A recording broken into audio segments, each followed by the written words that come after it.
आज बहुत ही सौभाग्य और हर्ष का हमारे पास अवसर है।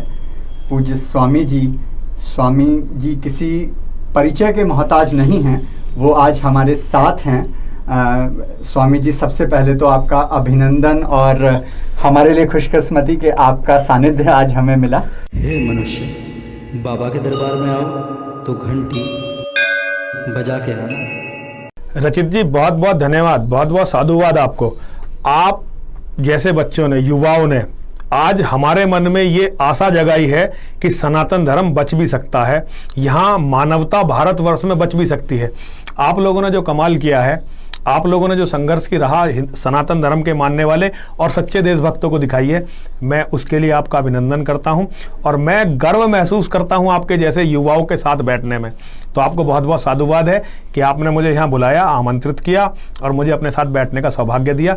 मैं इसके लिए आपका बहुत बहुत साधुवाद और आपको बहुत बहुत आशीर्वाद कि आप इसी तरह से सत्य के लिए संघर्ष करते रहें। दुनिया में जिन्होंने सत्य के लिए संघर्ष किया है, उन्होंने ही इतिहास बनाया भी है और उन्होंने ही इतिहास बदला भी है।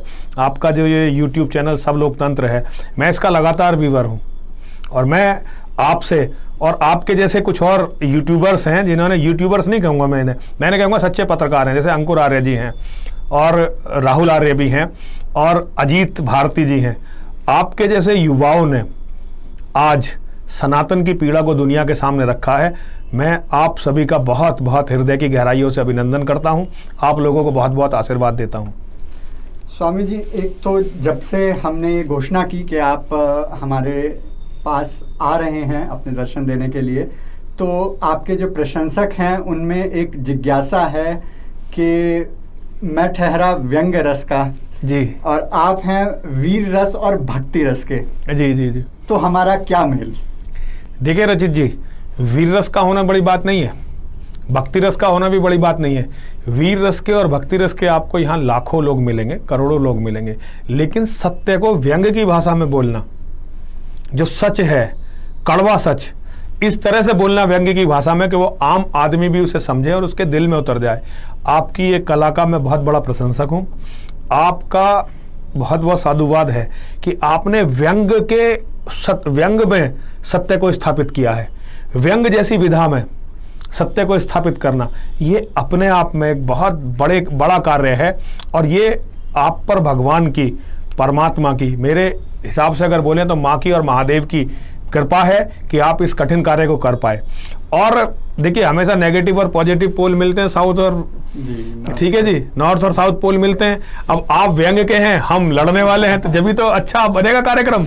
अगर एक ही तरह के मिल जाए तो फिर इतना अच्छा नहीं होता।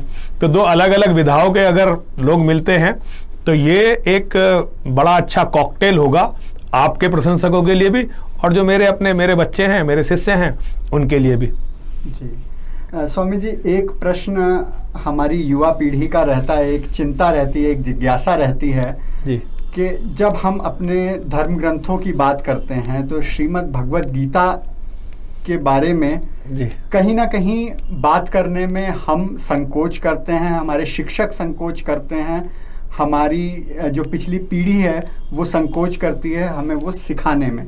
इसका क्या कारण है और क्या महत्व है श्रीमद् भगवद गीता का हमारे जीवन में? देखिए रचित जी, इसका सबसे बड़ा कारण है हमारी लगभग 1000 साल की गुलामी और लगभग 1400 साल का हमारा इस्लाम से संघर्ष। ये सच है कि भारत 1000 साल में कभी पूरा गुलाम नहीं रहा, कभी कहीं कोई हिस्सा, कभी कहीं कोई हिस्सा, और संघर्ष, सनातन का संघर्ष हमेशा चलता रहा। लेकिन फिर भी ये सच है कि मुसलमान आक्रमणकारियों ने भारत के सारे गुरुकुल और सारे विश्वविद्यालय, सारे पुस्तकालय सब ध्वस्त कर दिए थे।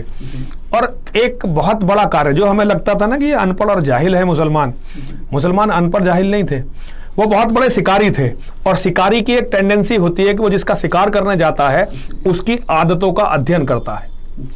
तो मुसलमानों के जो थिंक टैंक थे, उन्होंने हिंदुओं की आदतों का अध्ययन किया और उन्हें यह पता चला कि इनको जो वीर बनाती है वो वीर बनाती है श्रीमद् भगवत गीता और वाल्मीकि की रामायण और महर्षि व्यास जी के द्वारा रचित महाभारत।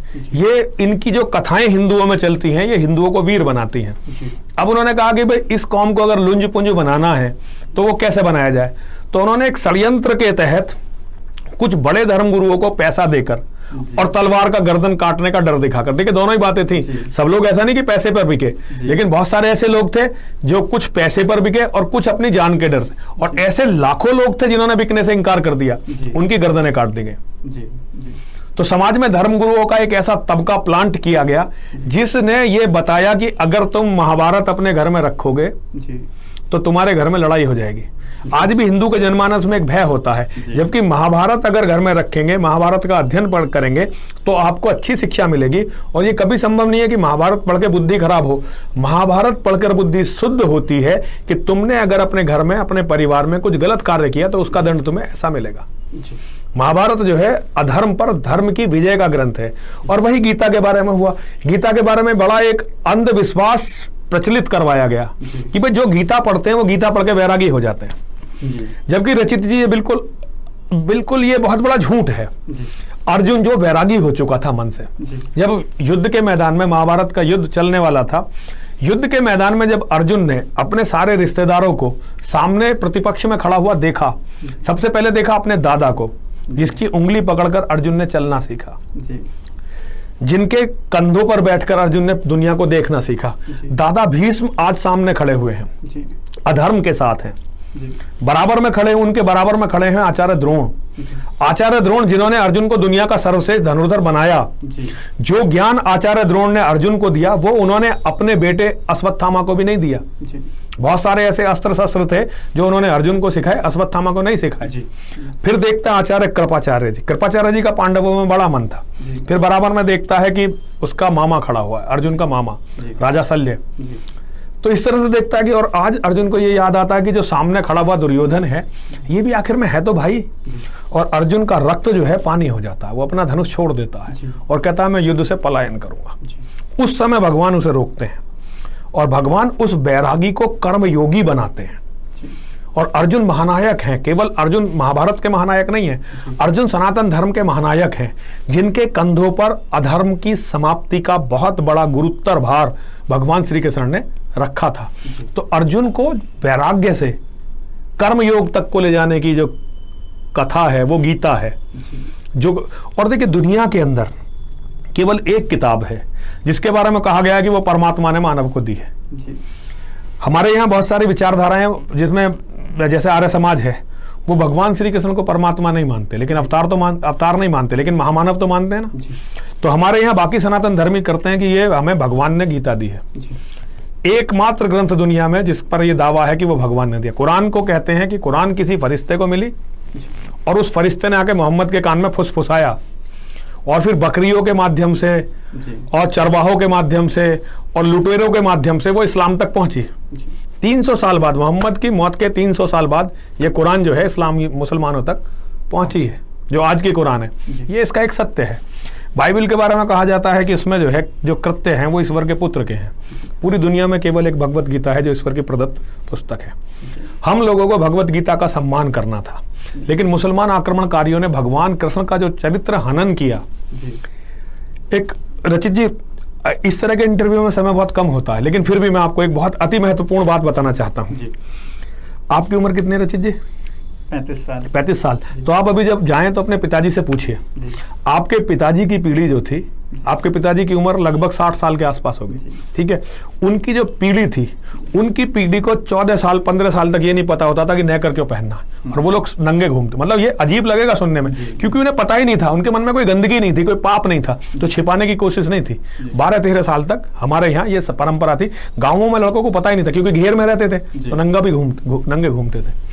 आज से 5200 साल पहले, जब एक भी केमिकल इस देश में नहीं था, हवा बिल्कुल शुद्ध थी, पर्यावरण में कोई प्रदूषण नहीं था, कोई ये पोर्नोग्राफी नहीं थी, कोई चरित्रगत खराबी नहीं थी, उस समय एक 11 साल का लड़का, 11 साल का बच्चा, उसके मन की मन स्थिति क्या होगी।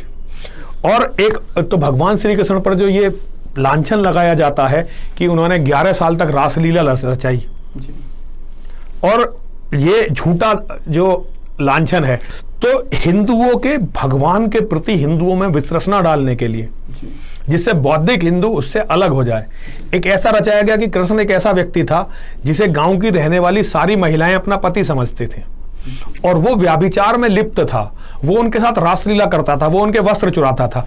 ये इमेज जो है हम पे तथाकथित धर्म गुरुओं ने, जो मुसलमानों के पैसे से बिक चुके थे, हमको दी, हमें वो परोसी, और उसी के कारण आज हमारी ये पीढ़ी आज इस दंश को झेल रही है कि धर्म में से आस्था उनकी खत्म हो रही है।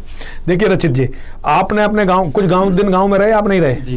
तो गांव के अंदर, जिस गांव में आप पैदा हुए, उस गांव के अंदर किसी भी महिला से जो उस गांव में शादी करके आई है, आपका रिश्ता है दादी का, आपकी माँ का, फिर एक औरत आएगी वो आपकी पत्नी बनेगी, उसके बाद जितनी औरतें आएंगी वो या तो आपकी भाभी होंगी या छोटे भाई की घरवाली, जिसे हमारे यहाँ भाई बहू बोलते हैं, वो होगी। बड़े भाई की घरवाली भाभी माँ समान, छोटे भाई की घरवाली बेटी समान। ठीक है, अगर जिस गांव में आप पैदा हुए, उस गांव में जो पैदा हुई है लड़की, वो या तो आपकी बुआ होगी, या आपकी बहन होगी, या आपकी बेटी होगी। इससे अलग कोई रिश्ता नहीं हो सकता। गांव में केवल एक आपकी पत्नी है जिससे आप अपना प्रेम का रिश्ता रख सकते हो। इससे अगर किसी भी महिला के साथ आप प्रेम का रिश्ता रखते हो तो आपको चरित्रहीन घोषित कर दिया जाएगा, जिसकी सजा भारतीय परिवेश में केवल मृत्यु थी और परिवार का सामाजिक बहिष्कार। जिस परिवार का लड़का ये गंदगी करता था कि वो अपने गांव में प्रेम प्रसंग करने का वो रखता था, तो उस गांव का सामाजिक बहिष्कार कर दिया जाता था। ये गंदगी आई कहां से? ये गंदगी आई हमारे देश में अरब से। आपको अगर पुरानी आप हिंदी फिल्में देखेंगे तो आप हिंदी फिल्मों में देखेंगे कि गांव के परिवेश है, बराबर के घर की लड़की है, उसके बराबर के घर का लड़का, और वो शादी कर लेते हैं। ये हमारा परिवेश नहीं था, ये परिवेश था अरब का परिवेश, जो हम पर थोपा गया और हमें ये दिखाया गया कि हमारा भगवान, उसे वहां की रहने वाली सारी स्त्रियां जो है वो अपना पति, अपना प्रेमी मानती हैं। और ये हिंदुस्तान में हिंदुओं का जनमानस स्वीकार नहीं कर पाया, युवा मन इससे स्वीकार नहीं कर पाया, तो लोगों की एक वितृष्णा जगी और लोग धर्म से, हमारे यहाँ सोचने वाले लोग धर्म से हटते गए। अगर आज भी आप महाभारत और गीता का प्रचार प्रसार कर दे, अगर हिंदू गीता के माध्यम से भगवान श्री कृष्ण को समझ ले, तो हिंदू कभी भी किसी युद्ध को नहीं हारेगा। और बाई चांस रचित जी, अगर हिंदू किसी युद्ध को हार गया तो वह हार मन से नहीं स्वीकार करेगा, वो फिर दोबारा लड़ेगा और जीतेगा। आज जो हिंदू अपने आप को पराजित महसूस करता है, वो केवल यही कारण है कि वो गीता का ज्ञान नहीं जानता, उसे गीता का नहीं पता है। गीता का ना पता होने के कारण आज हिंदू अपने आप को पराजित महसूस करता है। और इस षड्यंत्र का पता होना बहुत जरूरी है, ये षड्यंत्र सबके सामने आना बहुत जरूरी है कि मुसलमानों को इस देश की देन क्या है।